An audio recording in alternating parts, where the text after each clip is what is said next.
নমস্কার বন্ধুরা, কুকুই সুপ্রিয়া চ্যানেল থেকে সবাইকে স্বাগত জানাই। আজকের আবার দারুণ স্বাদের একটা রেসিপি নিয়ে এসেছি। আজকে বানাবো এগ চিকেন বার্গার। তো এগ চিকেন বার্গার বানানোর জন্য কি কি নিয়েছি আপনাদের একবার পরিচয় করে দেবো। তো এগ চিকেন বার্গারের জন্য এখানে আমি রুটি নিয়েছি, ময়দা ডো বানিয়ে নিয়েছি, লেচি কেটে নিয়েছি, 2 পিস ডিম নিয়েছি, চিকেন কুচি একটু সিদ্ধ করে নিয়েছি, পেঁয়াজ কুচি, লবণ, আদা রসুন বাটা, জিরে গরম মশলা বাটা, লঙ্কা গুঁড়ো, টমেটো কুচি, ধনিয়া পাতা কুচি, কাঁচা লঙ্কা কুচি। এখানে নিয়েছি টমেটো সস।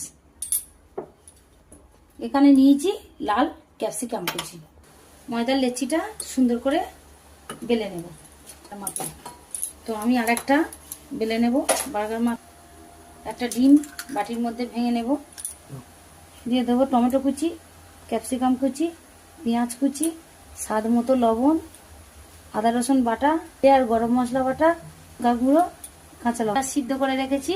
সুন্দর করে একসাথে ফেটিয়ে নেব। ও আজ কি হচ্ছে গো? Egg chicken burger. ওরে বাপ রে বাপ, আমি তো ফাটাফাটি গো। এগ চিকেন না রে না, এটা জমে যাবে। দিয়ে দেবো অল্প করে বিস্কুটের গুঁড়ো। বিগ গ্রাম বলো। হ্যাঁ, 1 গ্রাম দিয়েছি। সাদা তিল দেবো অল্প পরিমাণে। তো পরিমাণ মতো সাদা তেল। সসটা আমি রুটির মধ্যে লাগিয়ে নেব সুন্দর করে। আমি দিয়ে দেবো বার্গারের মধ্যে পুরটা দিয়ে দেবো। আরেকটা রুটি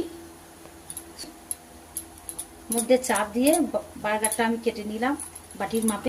আমার এগ চিকেন বার্গার হয়ে গেল। তো আমি এবারে কড়ার মধ্যে দিয়ে দেবো। এই যে কড়াটা জেলে এক পিঠ হয়ে গেছে, আর এক পিঠ ঘুরিয়ে দিয়েছি।